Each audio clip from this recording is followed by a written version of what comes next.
to A1R Psychic Radio here on Moonstruck TV with Amanda Hall, Psychic, all the way from the Gold Coast. Look, our hearts and our prayers go out to everybody that's facing weather events at the moment, but particularly in the US where you've had some of those most terrible winter storms. We've seen them on the telly and, you know, you just can't begin to imagine the tragedy and the difficulty that everybody's going through and trying to keep warm and trying to go about their lives in such a severe weather event. I mean, here in Australia, we're in the middle of a heat wave. So, you know, for us to see sort of ice and snow on the television seems so very surreal while we're sitting here sort of, you know, fanning ourselves trying to keep cool. And, you know, we're dealing with heat events and flood events and fires, and you guys are dealing with, you know, snow and ice and it doesn't matter what sort of weather event you're experiencing, no matter where you are in the world, it's always a very traumatic experience. And it's something that people sort of seem to be sort of becoming a little bit blasé to, I'm finding, because there's so many of them, so many once in 50 years, once in 100 years, once in a 200-year event at the moment. And that just has to indicate that the climate is changing. We all have to sort of start rethinking what we're doing, how we're using fossil fuels, and, you know, what can we do as our small contribution to maybe sort of changing some of these weather events or minimising them in some way so that we're not all experiencing these terrible catastrophic events so frequently. That's my little beef for the day. Anyway, I hope you've had a great week. We had a wonderful weekend here with, you know, Australia Day, and I think people are still nursing their hangovers even a couple of days later. I'm not, I don't drink, but it was a wonderful time to celebrate this amazing country. So the Simply Tarot card of the week this week is the Ace of Pentacles. Now, it's a really interesting card because the Ace of Pentacles is money coming. But the secondary meaning of that is your divine wish being granted. Now, look, I'm sure everybody might have a wish or two in their back pocket that they would like to have granted. It doesn't mean that it's necessarily you're going to win the lottery or all of a sudden become self-sufficient and not have another bill to pay. It could be something that is simple as sort of, you know, achieving a milestone with an exercise program or achieving something health-wise, which that's worth more than money. You know, if you can start to bring your health back into some sort of balance where you start to feel normal or start to feel like your old self, that's your divine wish being granted, in my opinion, because as we all age, we all get different ailments and different things that happen to us, and there's different reasons why we'd want a divine wish granted. And for lots of people, a divine wish is, as I said, not on a monetary term. It can be on a very personal term. It can be achieving something that you've been working long and hard towards. It can be a child's first day at school.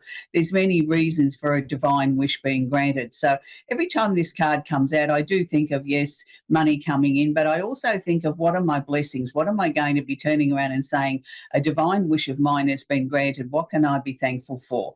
And I think that's the important part, that we need to be thankful for some of the things, the blessings that we do have in our lives.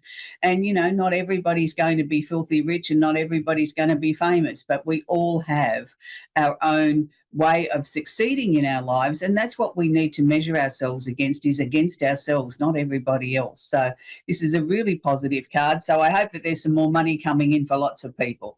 Okay, so we're going on to the astrological section of the show. It's really interesting because at the moment we've got a real shift of a lot of planets sort of sitting in very tight orbs, is what it's known in astrology, where they're all sort of clustered together. So it sort of makes the energy really intense, really quite tight.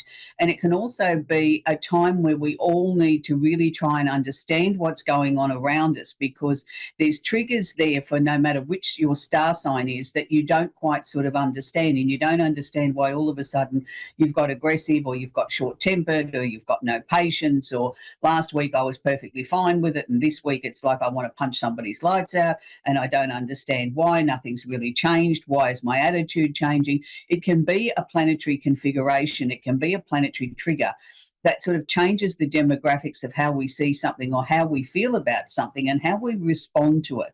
So it's really interesting to understand these triggers and sort of try and pull ourselves up and say, well, hang on a minute, we don't necessarily need to behave like everybody else just because they're all losing their mind over it. I can sort of be the odd one out and sort of be a little bit calmer in the situation and a little bit more logical or practical, or sort of put a bit of water on the fire and sort of calm things down a little bit. So the real emphasis this week is in Aquarius. So happy birthday to all the Aquarians. I have lots of Aquarian friends, and over the years I've teased them about, daring to be different all the time, that they don't like to conform, they don't like to follow rules, and they are a rule unto themselves, and they can even change that in a split second. The goalposts change even for themselves very quickly. It's a matter of what suits them at that second. But they're interesting people. They do think outside the square. A lot of times people misinterpret Aquarians and say that they have absolutely zero emotion. That's not true. Aquarians don't wear their heart on their sleeve, but they feel it in their tummy, and they don't necessarily let anybody else know what's going on. If they are stressed out, or they are concerned, or they are emotional, they tend to try and keep a poker face, or keep a very logical, practical way of looking at something, while their stomach's churning around like a duck paddling underneath the water. It looks serene on the surface, but underneath its little legs are going, or its little web feet are going 10 to the dozen. So you've got to think of an Aquarian being like that, looking very serene like a duck, but there's a lot of activity going on underneath the surface. So we have Mars, the planet of action, is conjunct or holding hands Pluto, and Pluto is conjunct or holding hands the Sun. Now, when we get three planets together like this, that are in very close proximity to each other, we call it a stellium. And we always look at what is the first planet, what is leading the charge, because that's the planet that's like the engine of the train. The other planets behind it are like the carriages falling in line and sort of, making up the train. So if you look at it in those sort of terms, you understand then why a stellium is so important, because the energy is incredibly tight, but there always has to be a leader. And in this case, it's Mars. Now, Mars is the planet of action. Mars is the planet that makes us get out of bed, that says, right, we're going to do this, we're going to do that. Gives us our motivation, gives us our drive.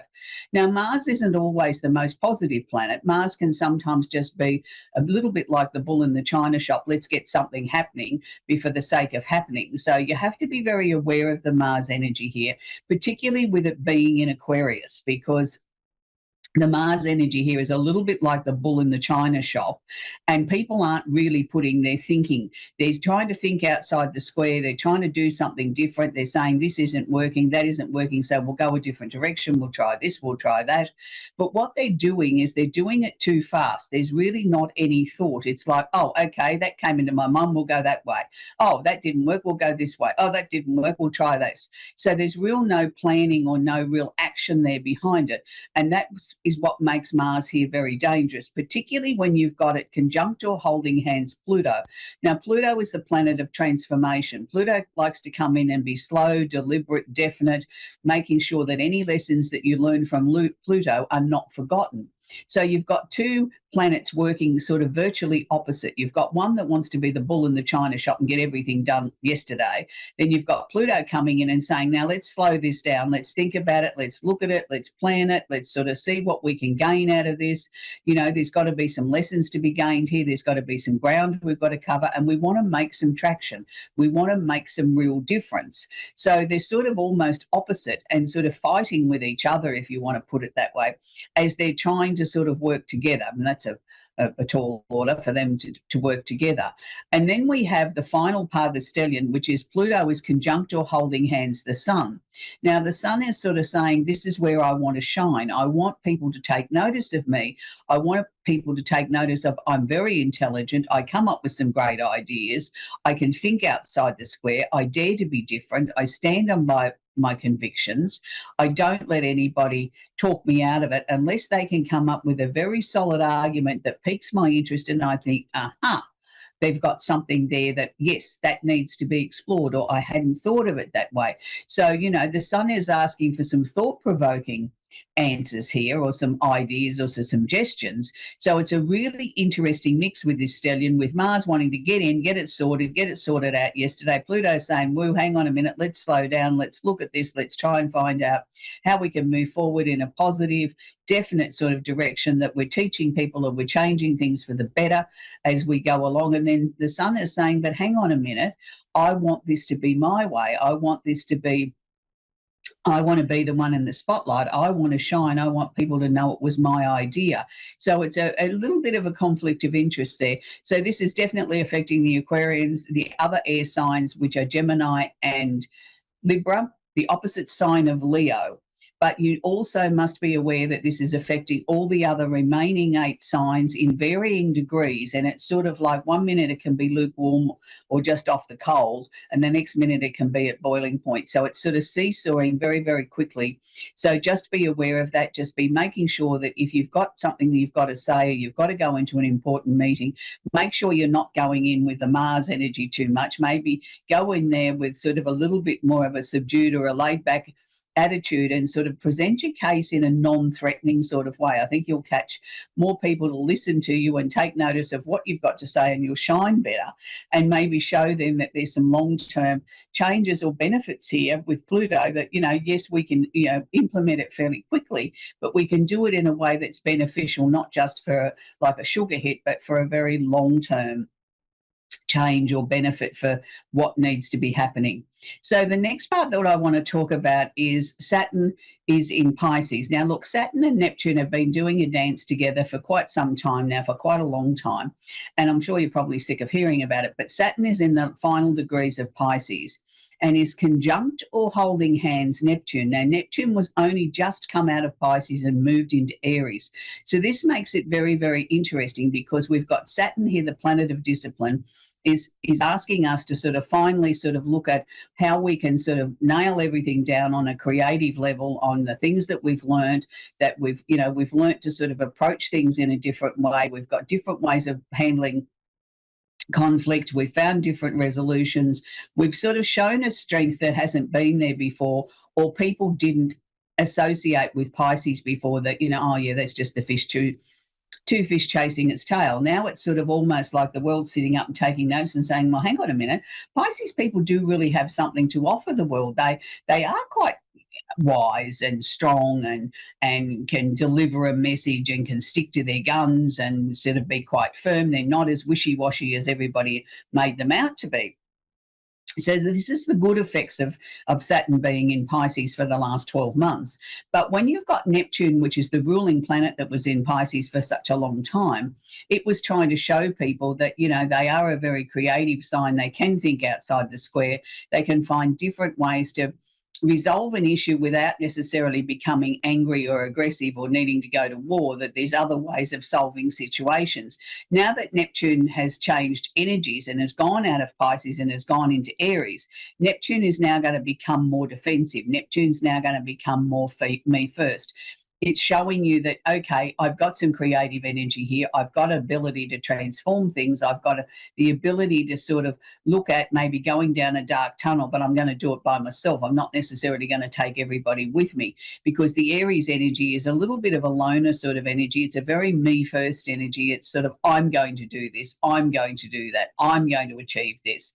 Not we, it's an I situation. So Neptune's going to have to adjust to this, coming out of Pisces where everything was sort of more of a collective, and now we're moving into the I. Neptune's going to struggle a little bit in these first few months, I feel, as Neptune starts to bed in and understand the changes and the urgency that comes with being in Aries, that everything wants to be done yesterday, where in Pisces it was like we could slow it down, we could take our time a little bit and look at what needed to be done. So there's going to be a little bit of a tug of war there with Saturn and Neptune over the next few weeks.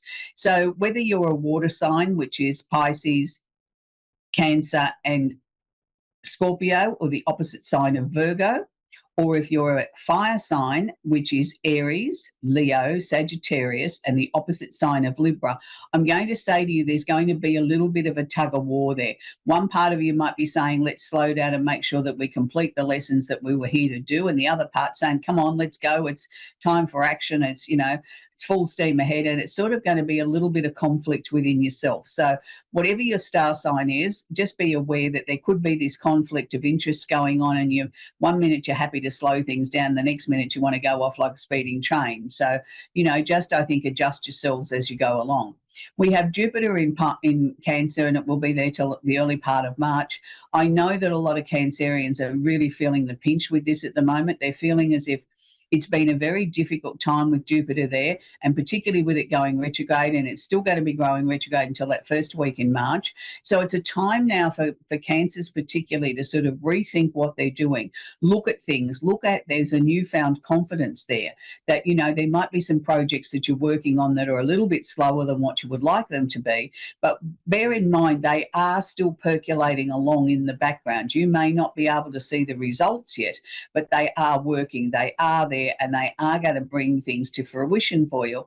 And, you've just got to have the patience and the faith to sort of keep hanging in there. It will all happen. And finally, we're going to talk about Uranus. Uranus has been in Taurus now for a long time. It's winding up around April. It's sort of coming out of its retrograde phase in April. So, there's a lot of change there for earth sign people at the moment, which is Capricorn, Virgo, and forgotten the last one. Isn't that terrible?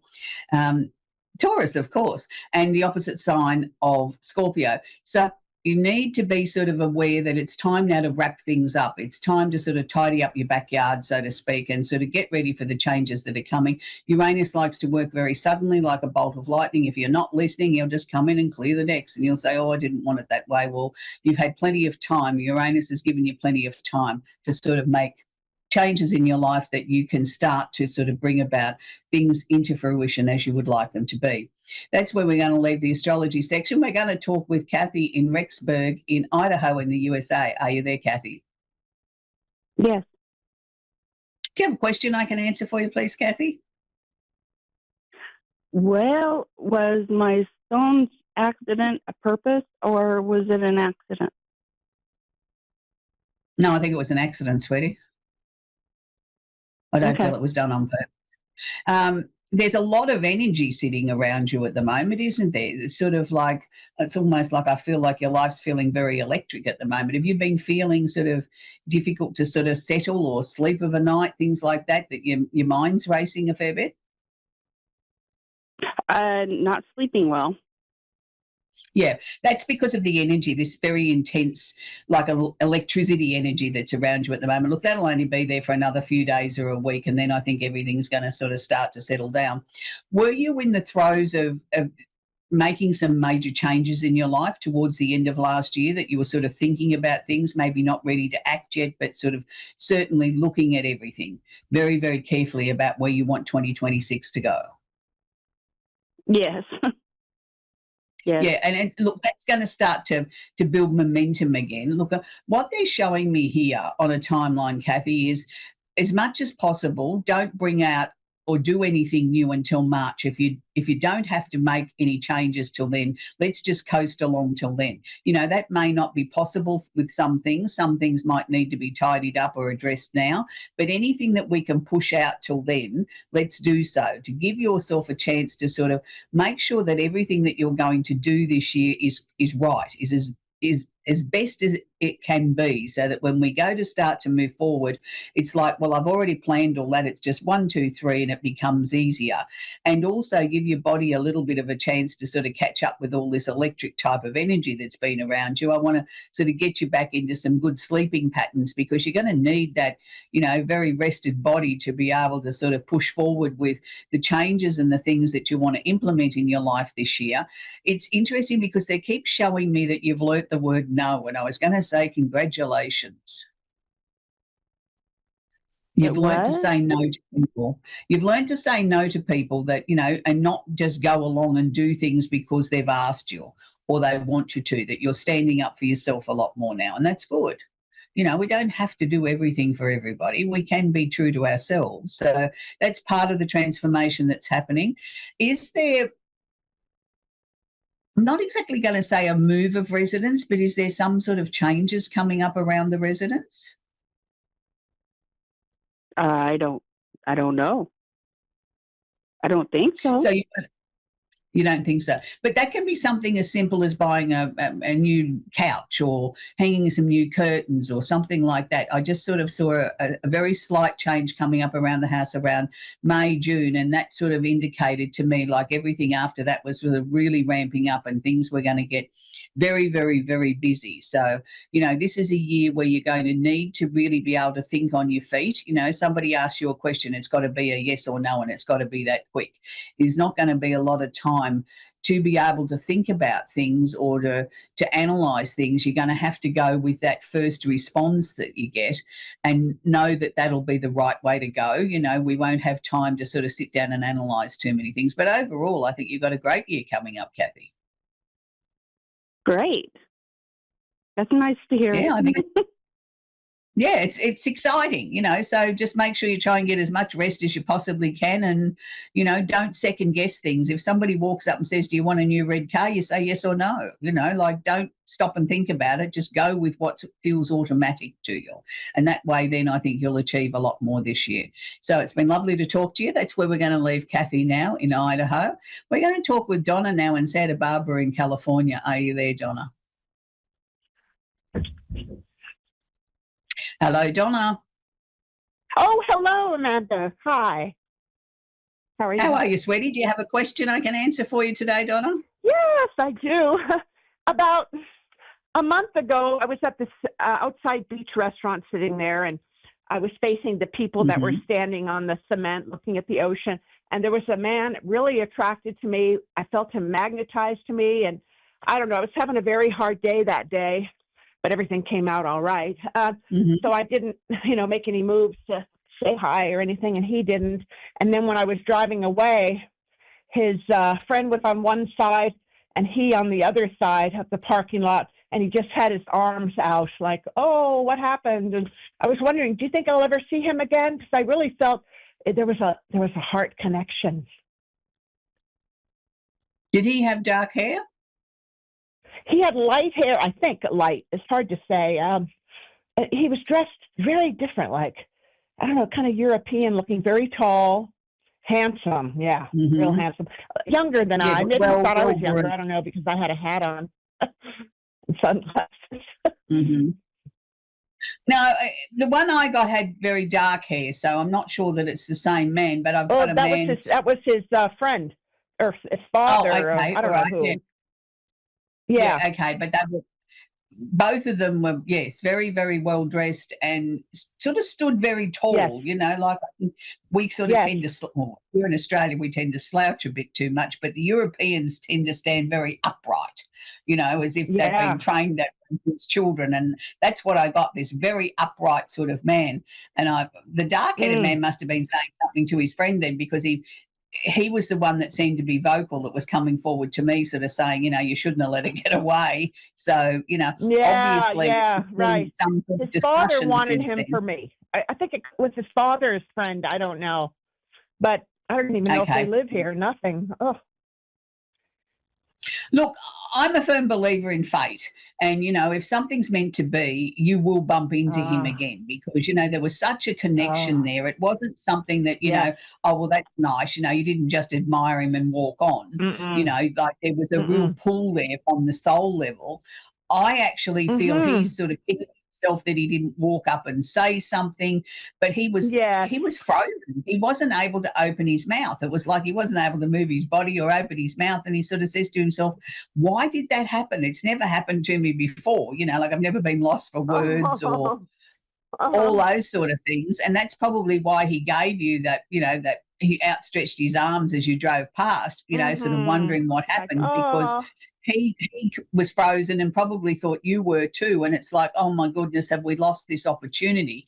I don't believe so. I think you're going to bump into him again. I don't think it's going to be in the same location. I think it's going to be a random thing. But this time somebody will speak to the other person, because he's not going to let you get away this time. Not at all. Oh, good.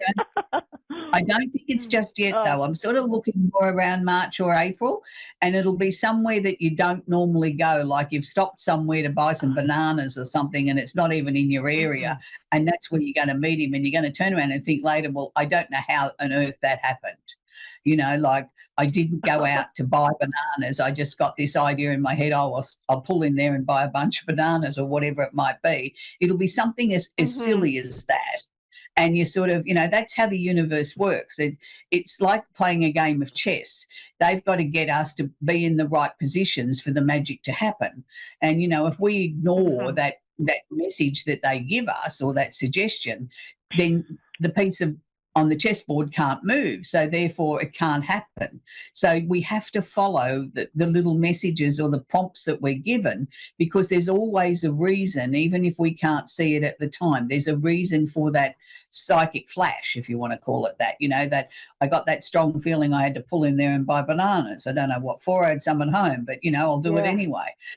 So follow those sort of things. But he hasn't been able to stop thinking about you since then, and he keeps kicking himself saying I should have done something, but it was like literally he was so mesmerized he couldn't do anything. It was like somebody cemented him to the ground. And I think you felt a little bit that way another too. thing, I don't want to be the aggressor, Oh, no. And it needs, he has to. He's old-fashioned in that way. He needs to be the one that does the chasing, that Absolutely. makes the person. Yes. Yeah. And that's very much his MO. So, and that's what I mean. He's blaming himself for not making that move, you know what I mean, or not doing something. Yeah, I think so too. He's not blaming you. He sort of looks at it, well, you did exactly what you should have done, and he's the one that should have made the move or did something or flagged you down or anything, like anything he could have done, but he didn't. And he's replayed it a million times in his mind at what he could have done or what he should have done, and he didn't. And he keeps kicking himself because he thinks to himself, I've never had that connection with anybody before in my life, and maybe I've missed it now. Yeah. But he hasn't. There was something there, the universe soulmate will or put you something. together. Yeah. Love at first The sight. universe- I don't know what it was, but it wasn't just looks. It was the way I felt. Oh my gosh.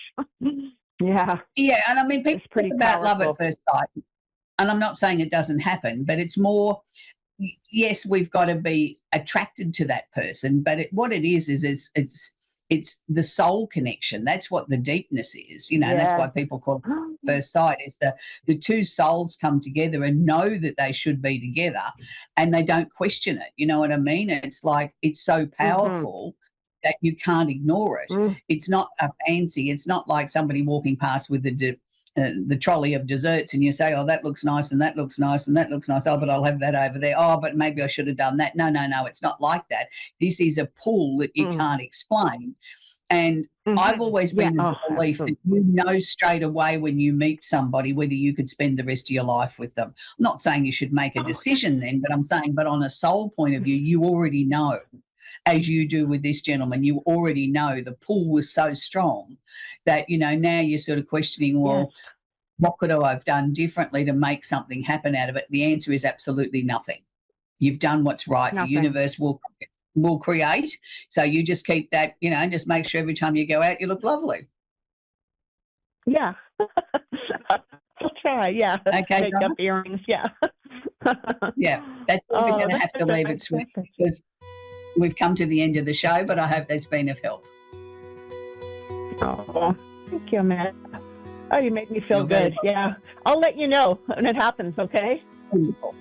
I'll look forward to it. Yeah. So at the end of each show, I always sort of share with people a song that sort of has either been special or gone through my head or something that sort of popped into my mind. This week, I'm going to share with you a song that just about everybody would know, and it's quite fitting here for Donna. It's called The Time of My Life. Now, it was the main song out of Dirty Dancing, which was 34 years ago now. 34 years, doesn't that make us all feel old?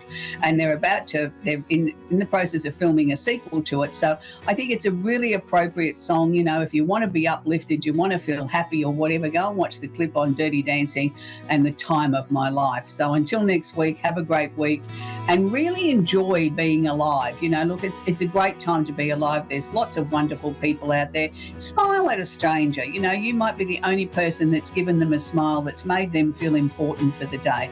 And I think that's really important. We need to start being more human and get off our devices a little bit more and just pay attention to the people that are around us that might be feeling feeling a little bit sad or a little bit lonely. So until next week, I'm going to have the time of my life. Bye for now.